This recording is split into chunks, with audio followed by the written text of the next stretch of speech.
a chegar bem? O som está a chegar bem? Ok.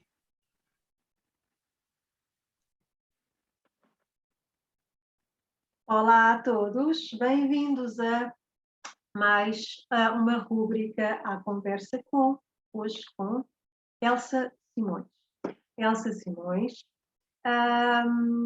é engenheira agrónoma e que neste momento trabalha ao serviço da Embaixada de Cabo Verde. Mas vou deixar-te, Elsa, que te apresentes para te conhecerem melhor. Muito obrigada, Silvia, pelo convite e saudações a todos. Eu chamo Elsa Simões, como já foi referido, sou engenheira agrónoma de profissão e ao longo de 36 anos tenho trabalhado em Cabo Verde em várias áreas da agricultura. Atualmente trabalho na representação diplomática de Cabo Verde em Itália, onde me dedico à cooperação multilateral, trabalhando com as agências das Nações Unidas com sede em Roma. Tenho particular interesse pelas questões da qualidade, da agricultura familiar, de aspectos de sustentabilidade e uso eficiente de recursos. É para mim grande prazer poder estar aqui a convite da Silva para partilhar algumas informações. Então, olha, começo já. Já tinha agradecido estares aqui, portanto, vamos já emergir então nesta nossa conversa. E por isso começo por te perguntar, bem, não é bem uma pergunta, é mais uma provocação, digamos assim. Os recursos são finitos, de facto, mas não é por isso que há zonas no globo com fome. Comenta o que é que tu pensas.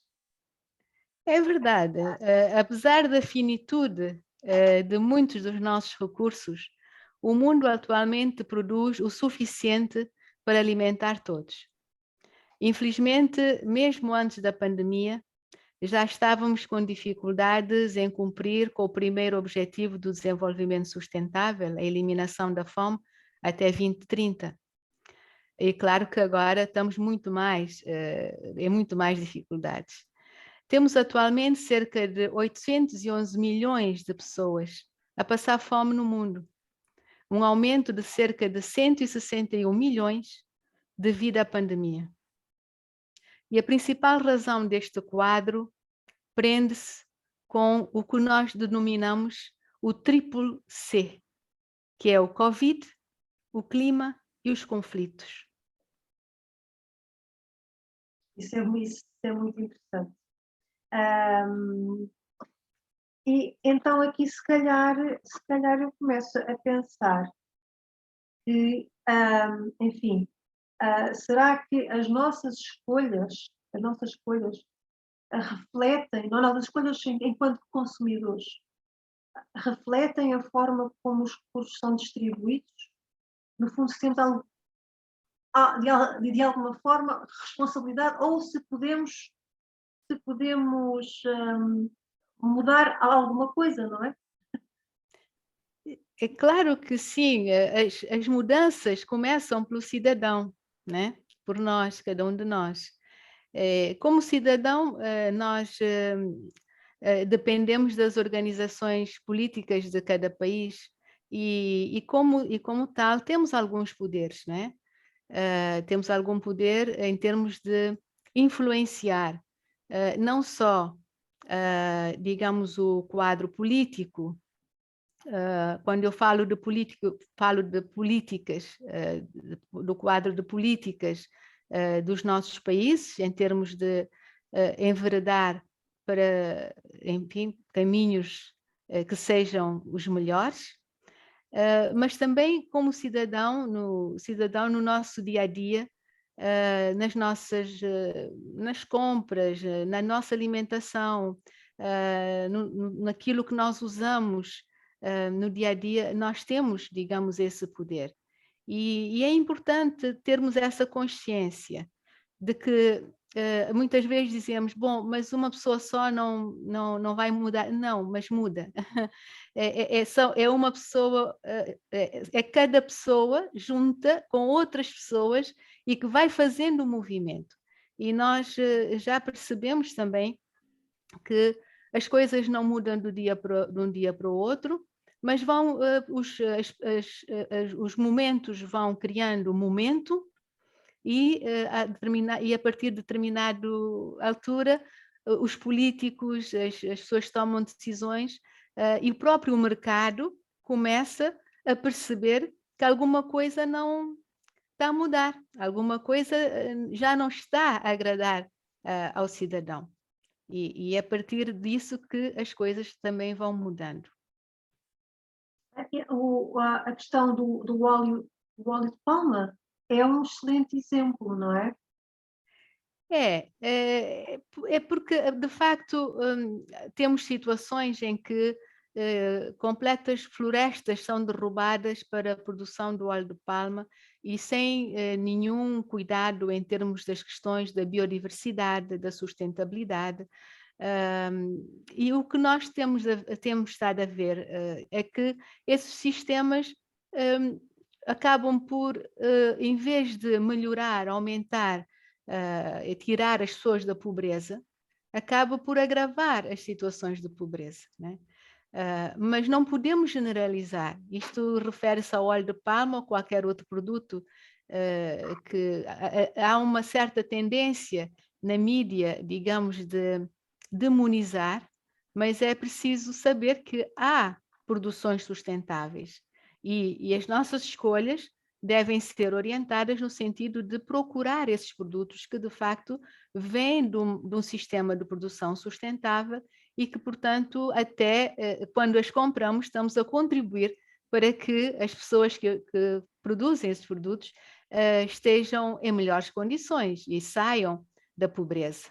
Né? Exato, exato. Então, estamos a falar dos tais produtos certificados, com os selos, que é uma forma de assinalar aquela região, aquele produtor que tem preocupações que vão além da pura economia, não é?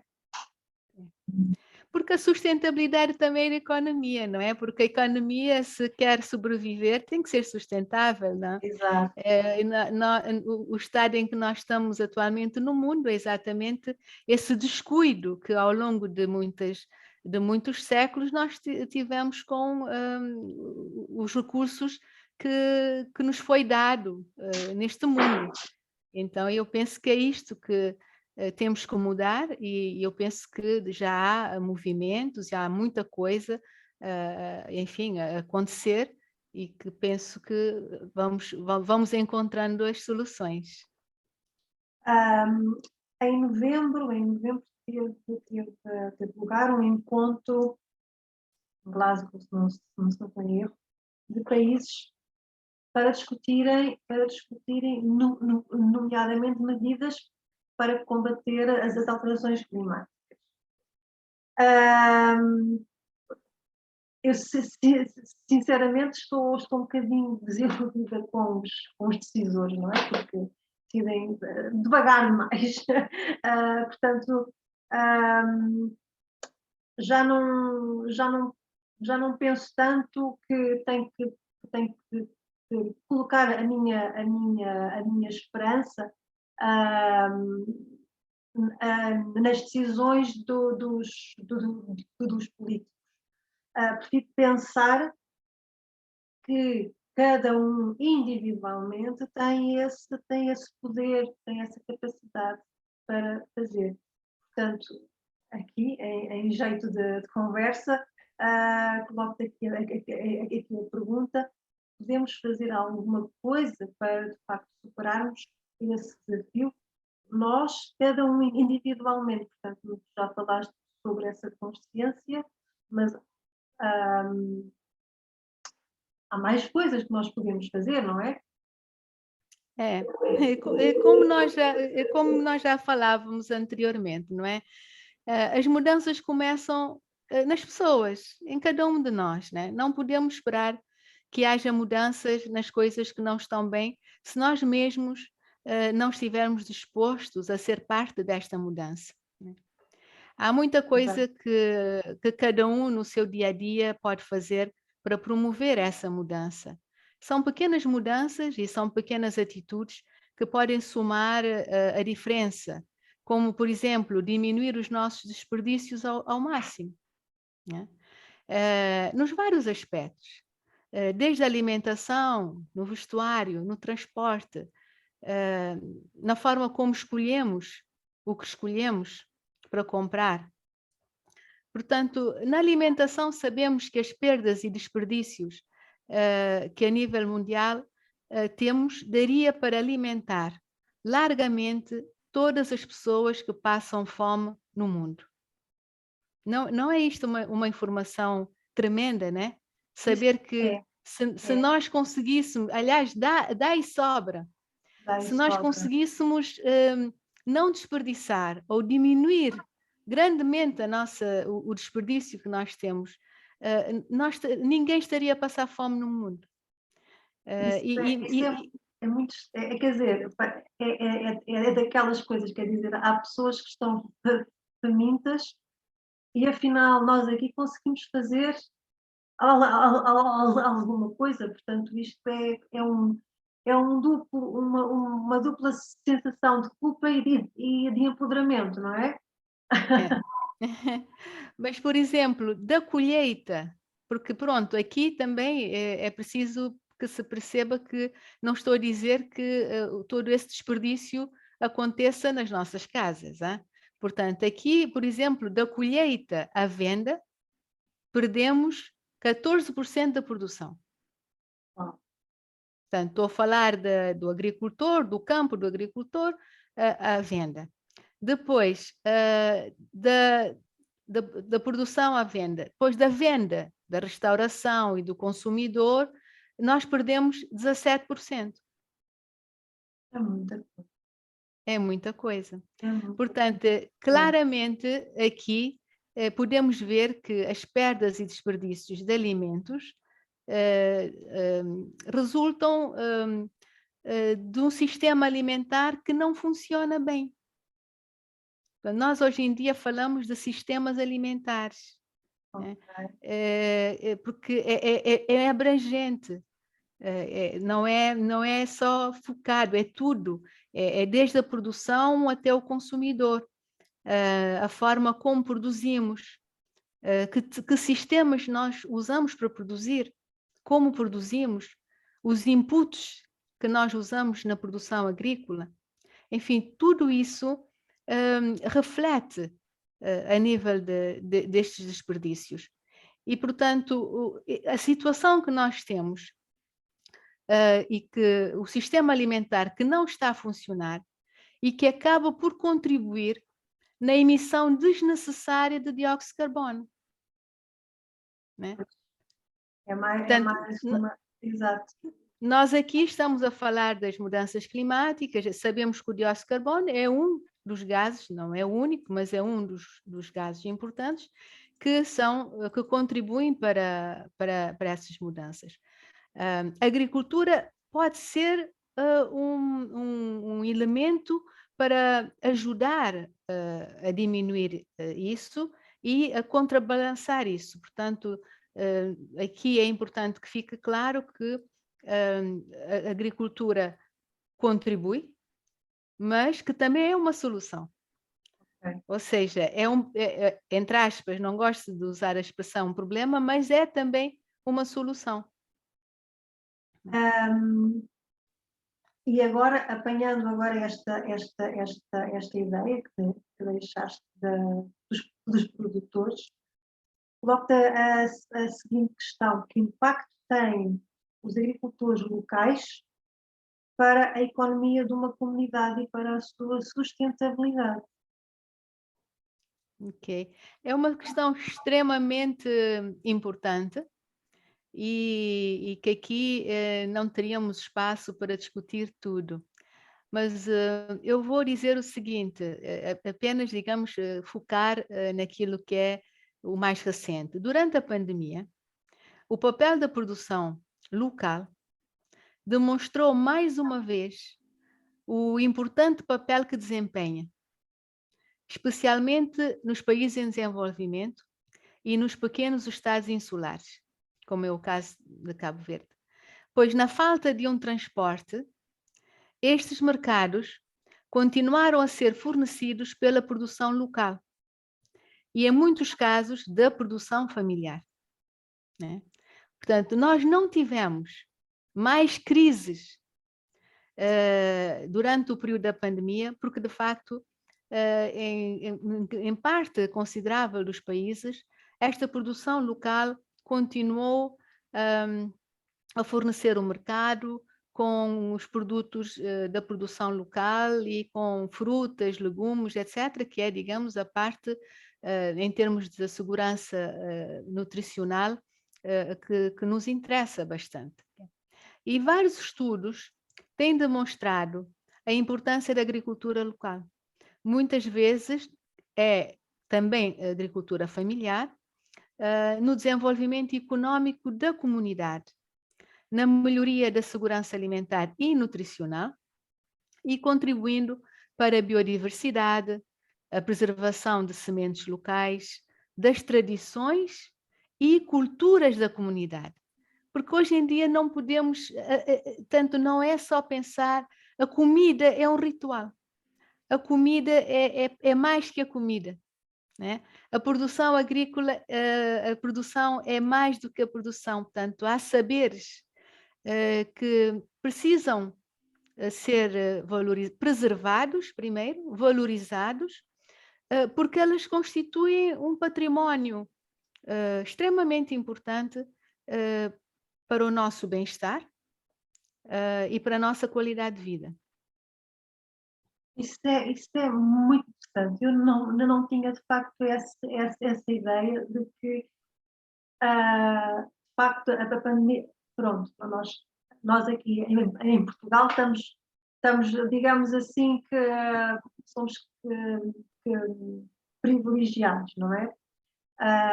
Mas, de facto, não tinha ideia de que a pandemia, de facto, afetou então cortou, não é? Cortou essas ligações e que mesmo assim as coisas continuaram a funcionar perfeitamente e deu oportunidade então a esses produtores locais de mostrarem que essas zonas mais isoladas, não é? Conseguem quase ser autossustentáveis. É. Isso é muito interessante. E aqui segue então aqui a minha questão seguinte, que é, nós já falámos um pouco sobre isto, mas queria trazer de volta, porque tem tudo a ver com o que estamos agora aqui a falar, que é o impacto, portanto, as nossas escolhas enquanto consumidores têm, de facto, impacto, tem impacto do quanto vamos consumir, tem impacto do que é que vamos consumir e tem impacto, de uma maneira geral, para a sustentabilidade, não é? As perdas e desperdícios alimentares afetam a sustentabilidade dos sistemas alimentares, né? Com impactos negativos na economia. Portanto, tem impactos na segurança alimentar e nutricional e no ambiente, né? A nível nacional, as perdas e desperdícios alimentares refletem-se na redução do produto interno bruto para a agricultura e estas perdas são também sentidas na economia familiar e nos negócios ao longo da cadeia de suprimento alimentar. Então, ou seja, aqui às vezes, como cidadãos comuns, a gente não tem tempo para estarmos a informar de tudo, né? Mas a questão das nossas escolhas define muito e reflete-se em termos do desenvolvimento dos nossos países e em termos daquilo que de facto nós podemos contribuir para aumentar a sustentabilidade dos nossos sistemas agrícolas, dos nossos sistemas alimentares. A arquitetura paisagista foi uma das minhas opções de formação. Acabei por não seguir. Mas há um arquiteto paisagista, Ribeiro Teles, que julgo eu, ai, falha minha, creio, que já não está entre nós. Ele defendia as cidades autossustentáveis, precisamente aquilo que tivemos aqui a falar um pouco. Portanto, é assim tão utópico e de facto, já deste prova que não é? Mas é assim tão utópico, portanto, as cidades, portanto, produzirem aquilo que consomem, é um projeto que pode ser levado para a frente localmente, em pequenas zonas, ou pode ser aplicado de uma forma global a todas as zonas do planeta, digamos assim, ou a quase todas. Porque isso iria resolver muitos problemas, não é? É. Eu vou, portanto, aqui é uma questão muito de opinião, não é? Eu gostaria de dizer que a humanidade chegou onde chegou, indo de utopia em utopia. Se virmos o que a história mundial nos informa, muito do que hoje vivemos seriam utopias em certas épocas. Assim, penso que cidades autossustentáveis podem se transformar numa nova realidade, mas vai carecer de profundas transformações nos nossos sistemas alimentares, no atual sistema econômico e, acima de tudo, de nós mesmos, das nossas atitudes. Eu sei de experiências que existem a nível mundial numa tentativa de criar esses sistemas, e eu acredito que é uma questão de tempo para que, de facto, pouco a pouco, se chegue lá, não talvez a 100%, mas de uma forma suficientemente boa para melhorarmos a autossuficiência e, acima de tudo, a sustentabilidade. Vamos sempre precisar de alguma coisa fora do sistema, quer dizer, sim, até porque nós temos que perceber que esta ideia da globalização levou a uma ideia de que eu posso ter, por exemplo, sei lá, morangos todo ano, posso ter mangas todo ano. Isto, de facto, não existe, né? Portanto, é um sistema alimentar artificial que foi criado e que, de facto, em países que podem pagar pela manga todo ano, tem manga todo ano. Né? Mas e por isso é que eu digo que tem muito a ver, vamos ter que também mudar as nossas atitudes, as nossas opções. Exato. Portanto, olha, eu aqui há dias comprei num supermercado aqui perto pãezinhos. E então a embalagem, eu acho isto super interessante. A embalagem costumava ser de papel e a zona da frente era de plástico para se conseguir perceber que o produto estava dentro da embalagem, não é? Porque era para se comprar pãezinhos e bolinhos avulsos. E aquilo era diferente. Quando eu fui perceber, não era papel, não era plástico, era papel vegetal fininho, ou seja, quando fui mandar a embalagem para fora, não tive que separar, quer dizer, foi toda junta. E é menos um pedacito de plástico que entra no nosso consumo. Portanto, a responsabilidade das escolhas recai em toda a gente, recai em quem produz, recai em quem distribui, recai em quem consome, não é? Aqui nós dizemos que assim, nós devemos desembalar menos e cascar mais. Né? E a verdade é que, principalmente no mundo ocidental, embalamos demasiadamente.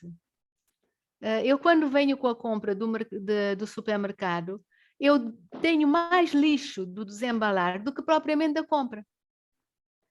E, contrariamente, quando vou ao mercado, que é o mercado do produtor, e que vou quase todos os sábados, praticamente não desembalo nada e só casco. Né? Descasco e faço pacotes e tal para congelar, para poder ter ao longo da semana. De maneira que temos que ter esses pormenores também em atenção, porque tudo isso contribui para as questões da sustentabilidade. Exato. Olha, eu fui a Cabo Verde umas poucas vezes. Adorei de coração. Mas em Cabo Verde, que são ilhas muito secas, ou pelo menos parte delas são ilhas muito secas, há verdadeiros milagres de produção agrícola. Está para nem falar daquilo que eu fiquei assim, de boca aberta, de queixo caído, as barragens, e não há rios em Cabo Verde. Conta lá um bocadinho sobre este aspecto. É verdade, Sílvia. Cabo Verde, digamos que eu tenho muito orgulho, né, de falar da agricultura em Cabo Verde, porque é um setor que me dediquei quase toda a minha carreira, e especialmente se recordarmos que as fomes fizeram parte do panorama destas ilhas desde o século XVI, né? Apenas um século depois do achamento, já tínhamos questões da fome, e a última fome registrada foi em meados do século passado, portanto, não ainda há muito tempo. E apesar das secas cíclicas e agora os efeitos das mudanças climáticas, a pandemia foi uma prova de stress para o meu país, e continua sendo, né? Pois, apesar da situação de isolamento que vivemos na altura, como te lembras, não havia contacto, e mesmo em termos de barcos houve uma diminuição muito grande. Os problemas de transporte, de bens de consumo, diminuiu muito. Mas, entretanto, os nossos mercados continuaram a ser fornecidos com produtos da produção local, que é aquilo que eu te dizia, né? Isto não foi só em Cabo Verde, isto foi também observado em vários outros países.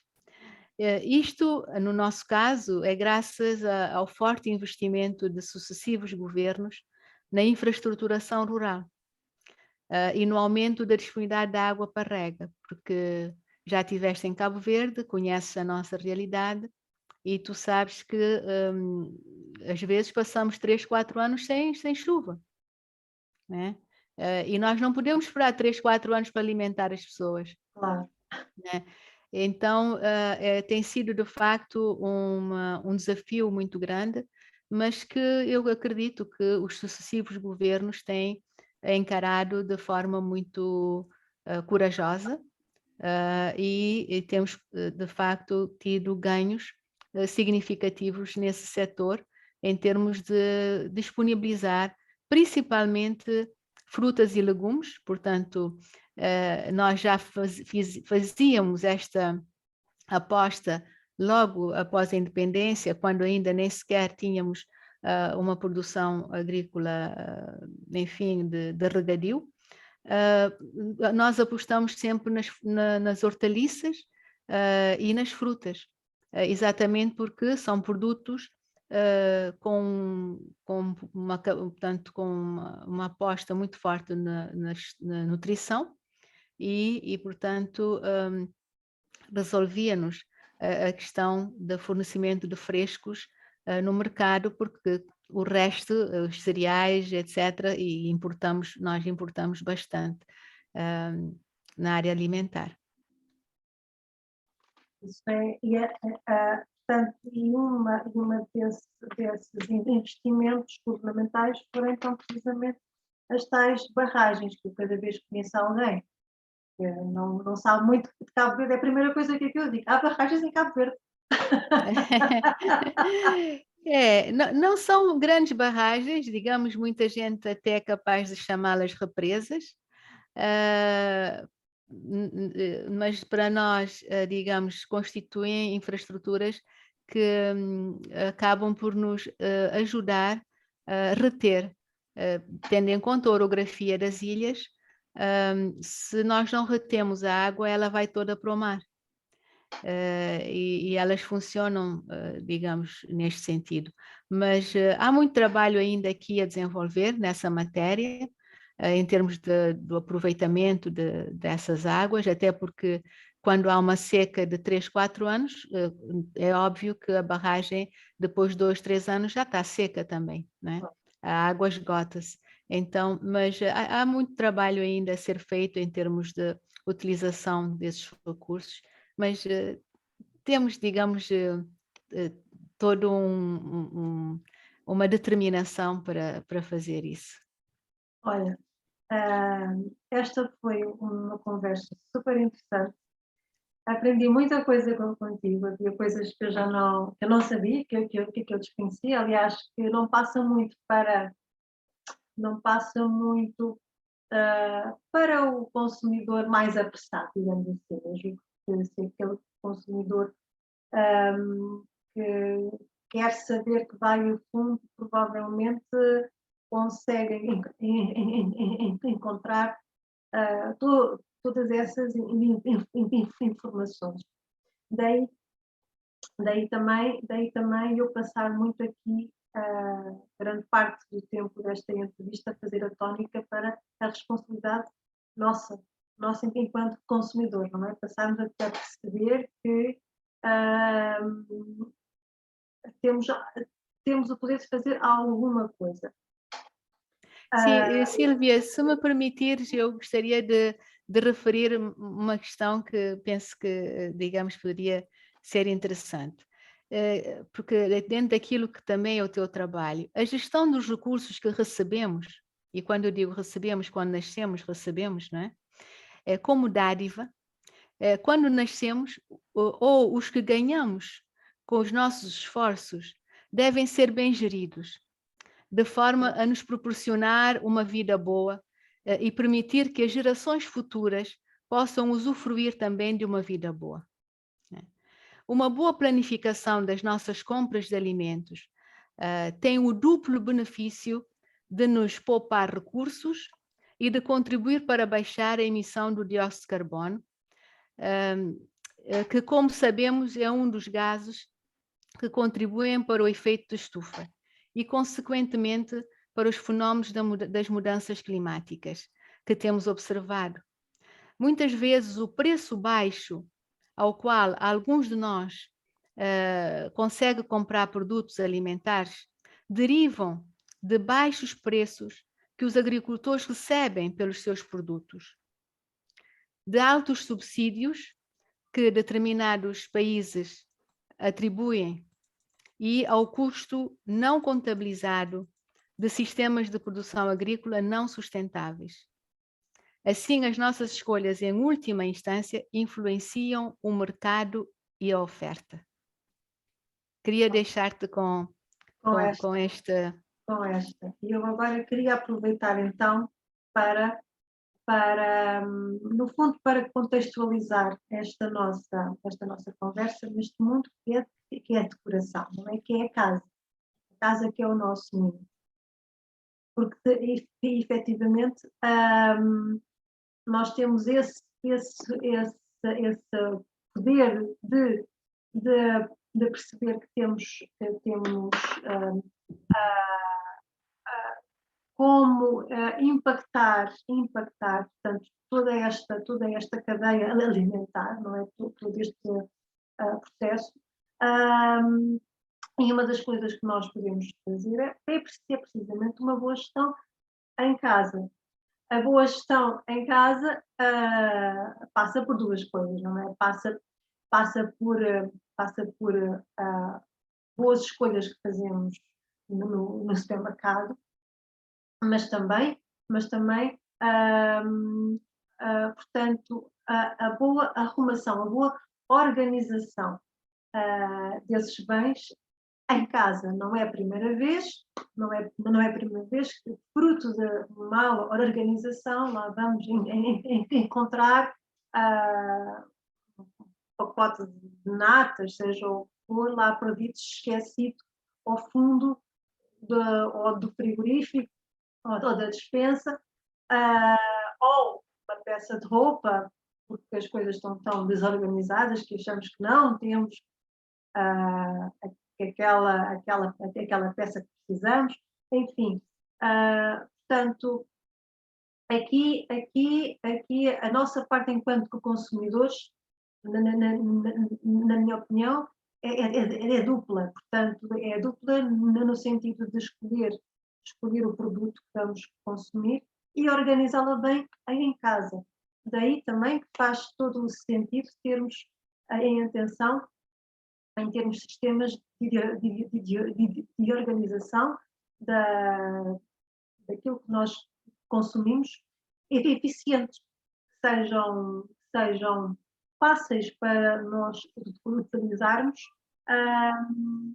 para toda a diferença para quando vamos consumir, para quando vamos gerir. Portanto, estamos a falar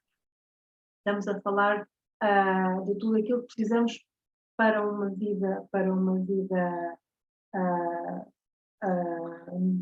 do dia a dia. Portanto, não estamos apenas a falar de alimentação, estamos a falar de produtos de higiene, de roupa, tudo. Portanto, uma organização em casa, mais consciência enquanto consumidores, é então aquilo que nós podemos fazer para ajudar então a criar sistemas mais sustentáveis. Elsa, mais uma vez, dou-te a palavra se quiseres aqui acrescentar mais alguma coisa. Não, muito obrigada, Silvia, pelo convite. Desejo todo o sucesso neste trabalho. E sim, estarei disponível para outras vezes discutirmos outros aspectos que, digamos, coincidir com o teu trabalho. Muito obrigada pelo convite. Obrigada a todos por assistirem. Elsa, mais uma vez, muito obrigada. E a vocês, espero por vocês para a próxima rúbrica à conversa com. Obrigada a todos. Bem-aja. Elsa, obrigada.